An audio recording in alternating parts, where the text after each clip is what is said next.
All right, everybody, welcome to another Behind the Scenes with PGMS, where we track down members to tell a little bit about their story, usually a little bit more off beaten path and unusual stories than we always hear. And today, we're going to be talking NASCAR. Who would have thought NASCAR and grounds? But I got a buddy here. We go back a ways. He's got a really cool story to share with all of you. I want to thank Peter Thibeault and Noble Greenough School for joining us today. Welcome, Pete. Hey, Joe. First and foremost, I want to say thanks. Truthfully, thinking back, I never thought I'd ever be in this situation anyways. But I'll tell you a little bit about myself as it is, as I stand. I work for a private school called Noble and Greenough School, short distance outside of Boston, Massachusetts. Been there 21 years or so. It's a 187-acre campus. Grades 7 through 12. It's co-ed school. It was an all-boys school up until 1972 when they decided that they would add girls to the program there. It's a day school. There's 45 kids that actually have the opportunity to live in one of the dorms. My position there, I'm a turf supervisor. My main role is with the athletic fields, which we have about 25 acres of athletic fields with one synthetic field out there as well, just to mix it up. Let's see what else we have here. That's about it. I've been married 25 years now. I got two little boys of myself, and one of them's actually going into the 9th grade at Noble and Greenough School as well. So I'm finally learning about what this school is really all about. Kind of funny. That's awesome. That is awesome. So, being part of the athletic program there, obviously one of your primary duties over the years has been painting. So, being the fact that I know you, I know you've done some pretty cool projects over the years, especially as you got more skills and experience and just branched out and just did a lot of things I don't think people even think about that you can be out there doing. You want to just kind of go through and share some of your past projects and escapades, I guess we want to call.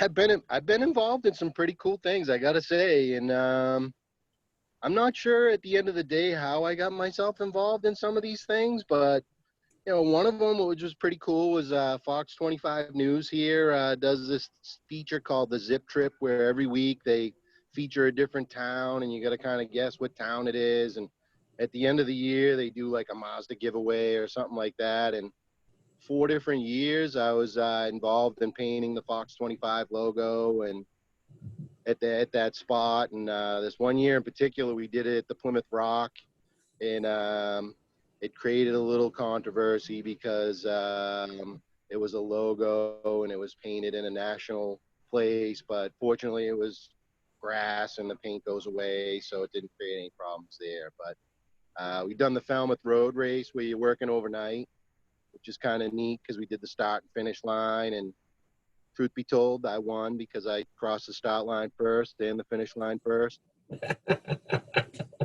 But that was one that was pretty neat, and we had to do the finish twice one year because we had it in the wrong direction. We didn't know which side they'd be photographing from.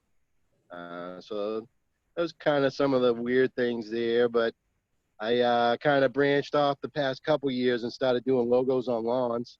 So, your favorite sport team can come to your house now. Which is pretty neat. I consider myself an artist, and I guess now more people do as well. That's awesome. Very cool. And so what was it? 2 years ago, I got myself even involved in painting a couple of bowl games. Right. I found myself in Boise, Idaho last year, and El Paso, Texas. It's still a little upset you didn't come visit me when you were that close in Boise. So I know it's a real long ways to get there. I will say that. Yeah. So let's talk NASCAR for a minute. How did you end up getting asked to go do that, and kind of that process?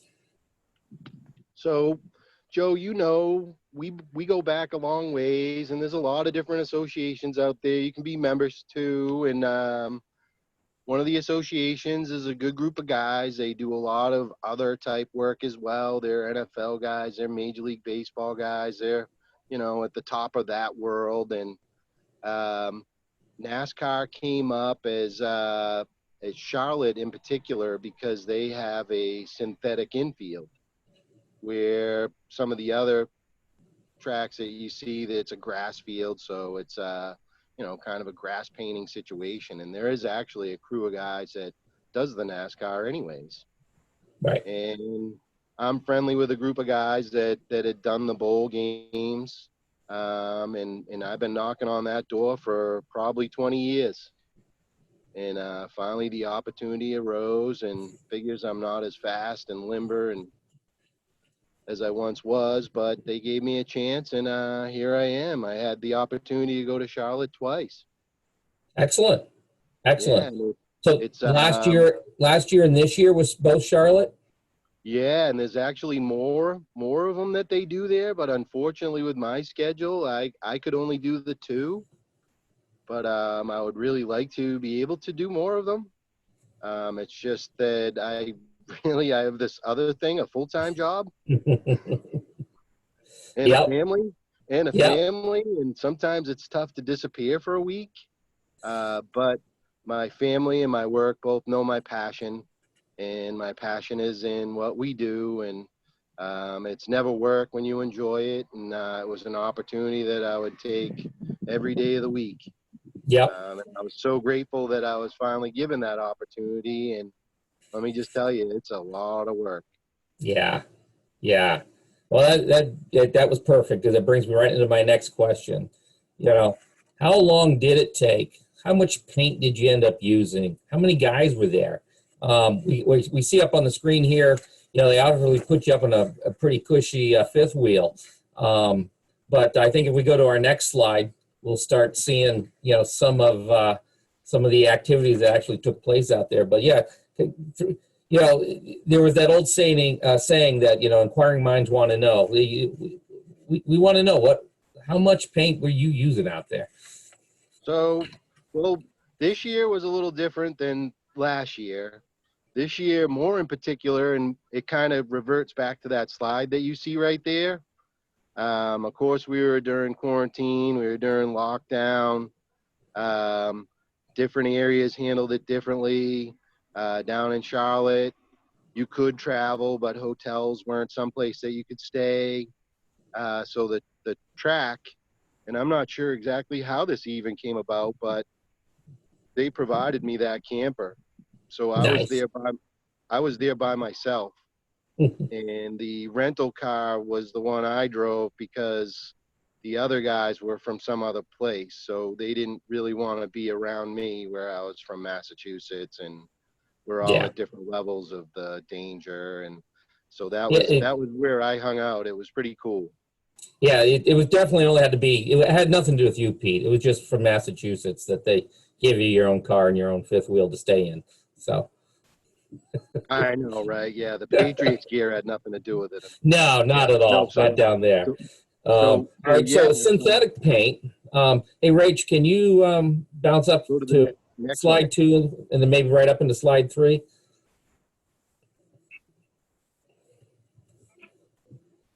I think we might have lost Rachel running our slides.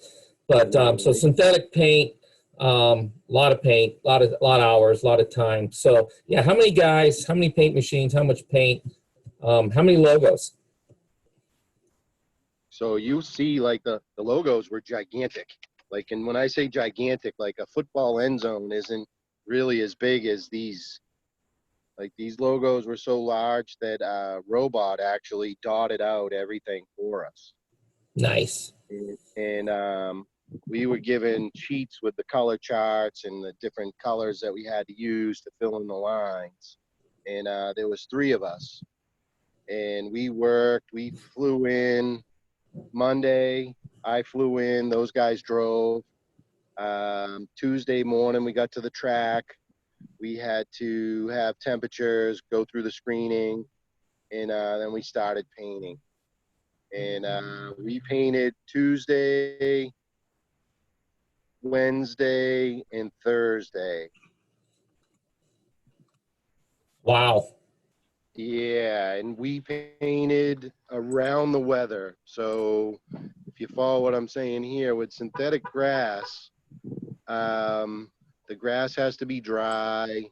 There has to be certain conditions for the paint to stick. And unlike other paints, the synthetic paint has to remain flexible.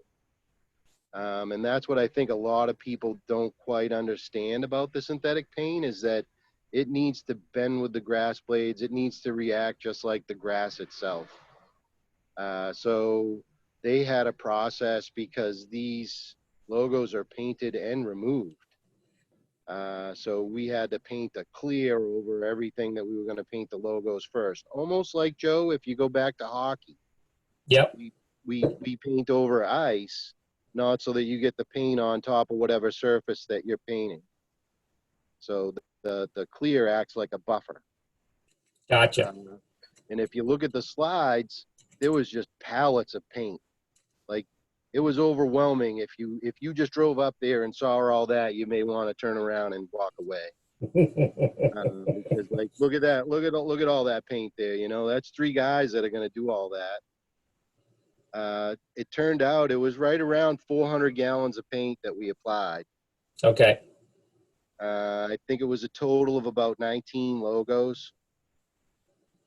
So we worked for 3 days, which left Friday to go and kind of polish things up. Yeah, here you go. That's a good slide right there. Yeah. That kind of puts things in perspective a little bit. That was me down at the right when you get into pit row. So that kind of gives you a perspective that I'm probably about, I don't even know how long pit row is. It had to have been like a quarter mile. Right.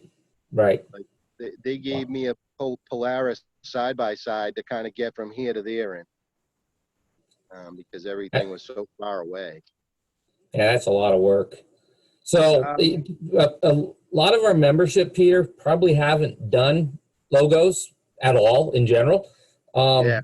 Can you just kind of take the membership through kind of step by step? You mentioned in this case you had the robot dotted out, but you know, tell them how you do the logo, kind of the start to finish process.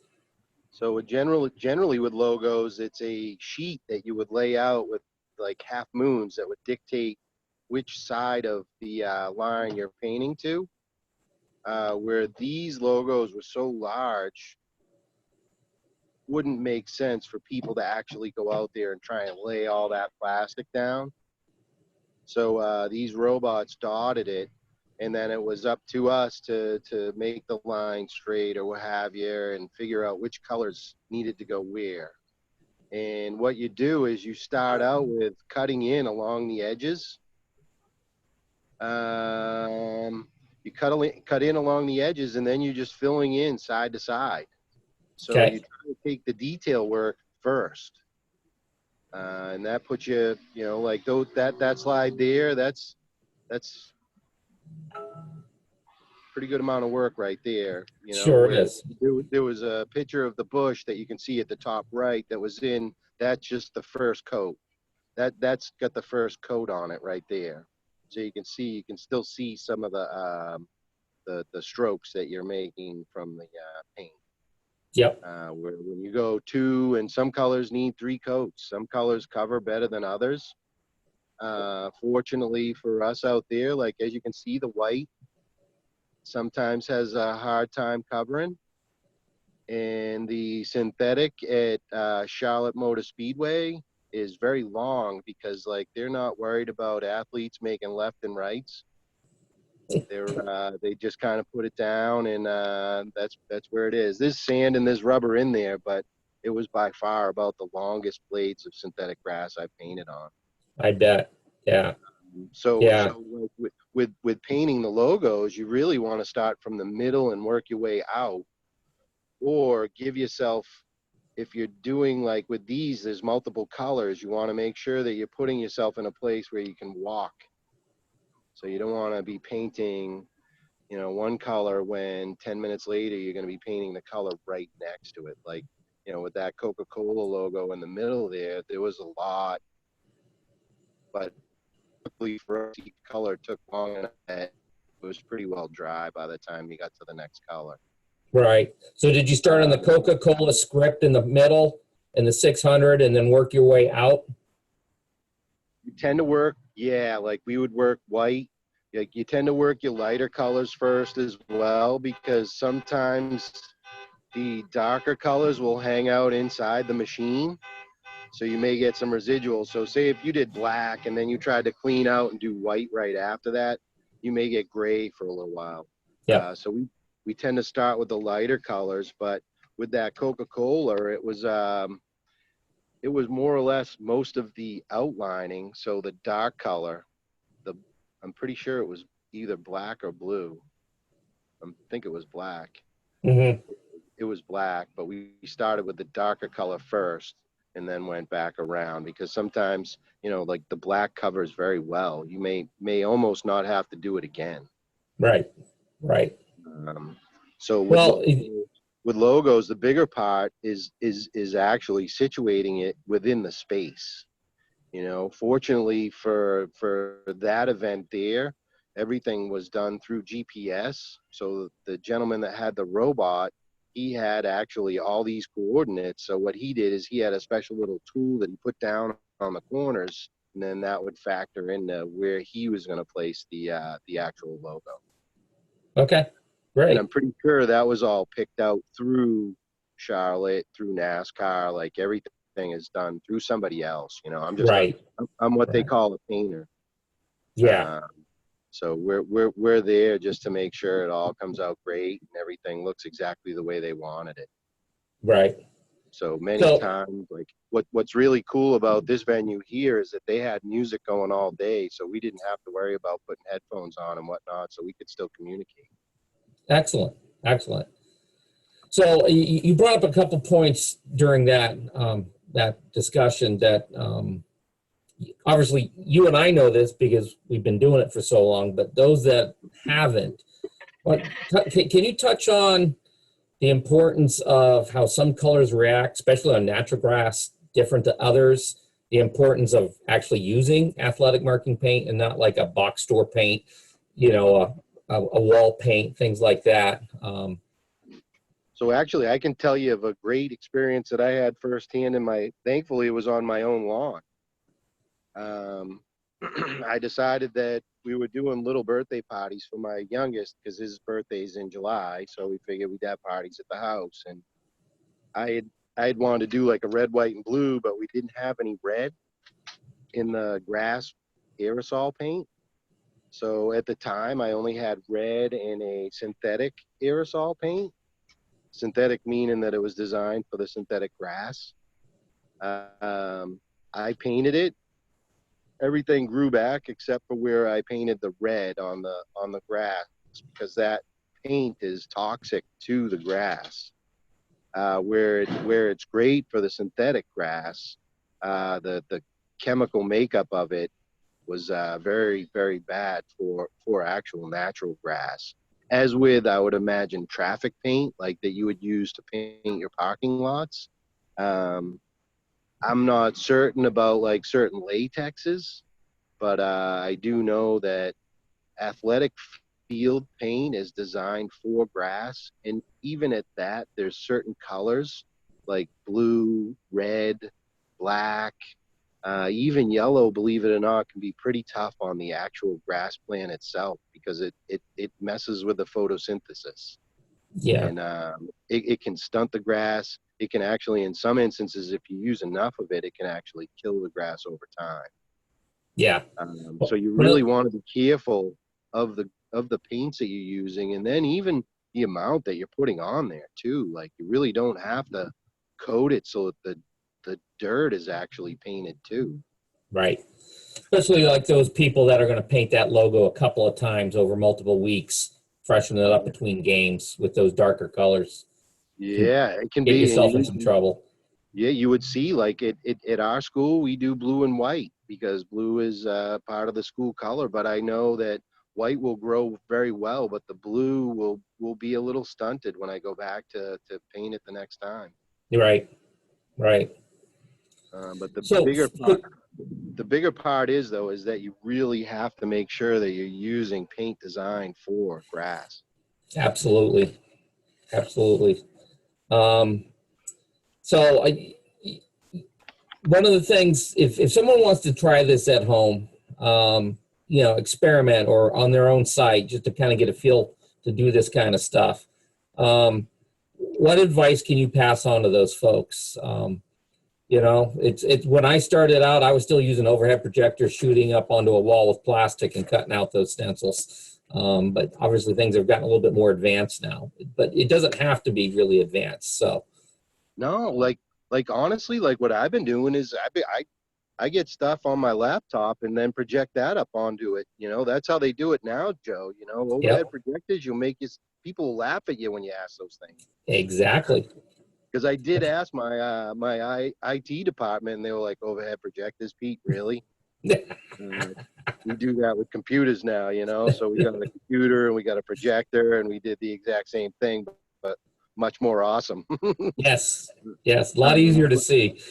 But like what I did, and what some people can do is you can take a piece of like quarter-inch plywood, like a Luan, and you can draw onto that, and then you can carve that out, and that'll give you a solid stencil.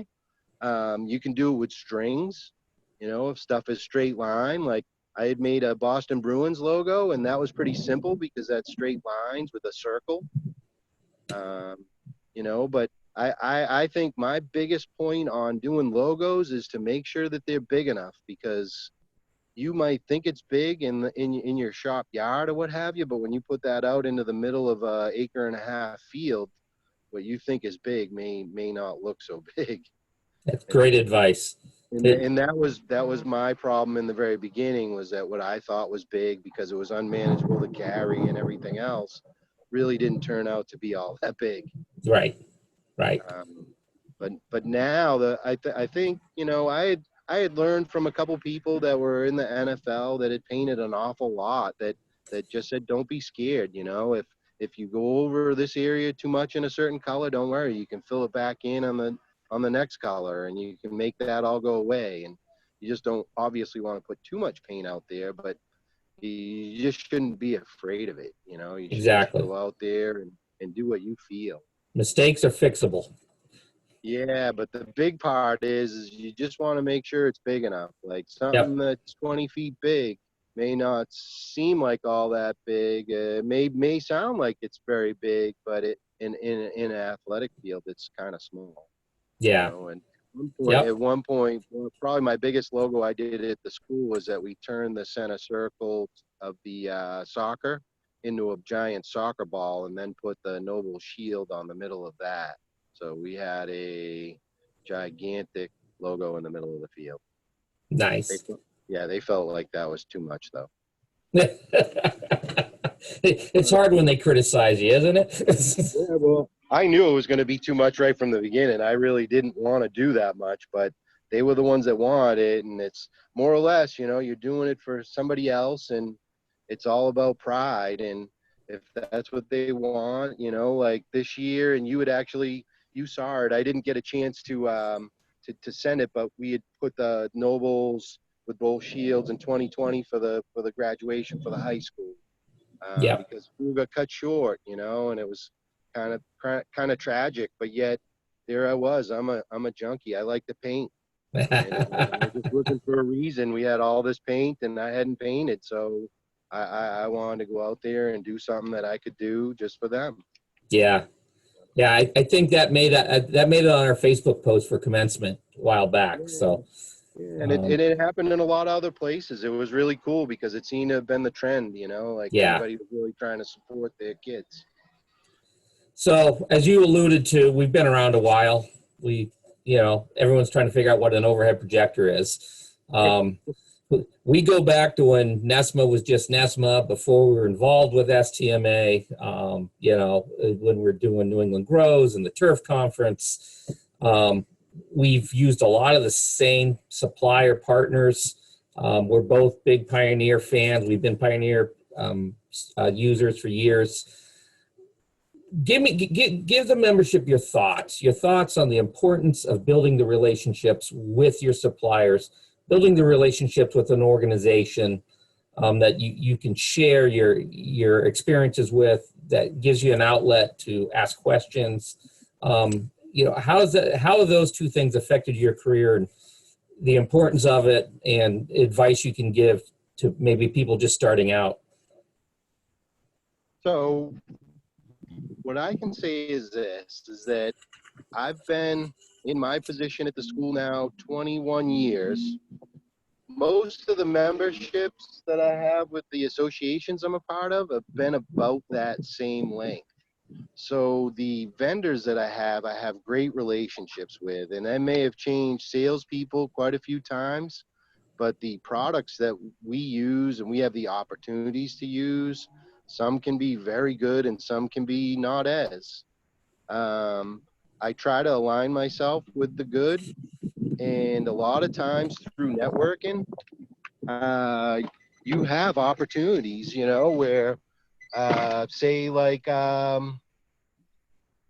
with my seed vendor, I may actually have an opportunity to go down and visit the sod farm so I can actually see everything that goes on there. And then that only builds value in me because I can sell that to other people. But as we said with Pioneer, Pioneer is, they make a great product. Their paint works very well. The staff is very good, very knowledgeable. I've always been inquisitive about how they make their paint and everything. And I will say this, I was on a family road trip to Cedar Point, and we stopped by Pioneer's place in Ohio and watched them make paint. And my kids and my family, they were on board. And it's something that's always I always wanted to see. And by seeing that, I got to see their passion. And, Joe, I've always put myself with them because they do support themselves, and places are always looking for people to paint logos, paint fields, and do the extra little things that we have the opportunity to do.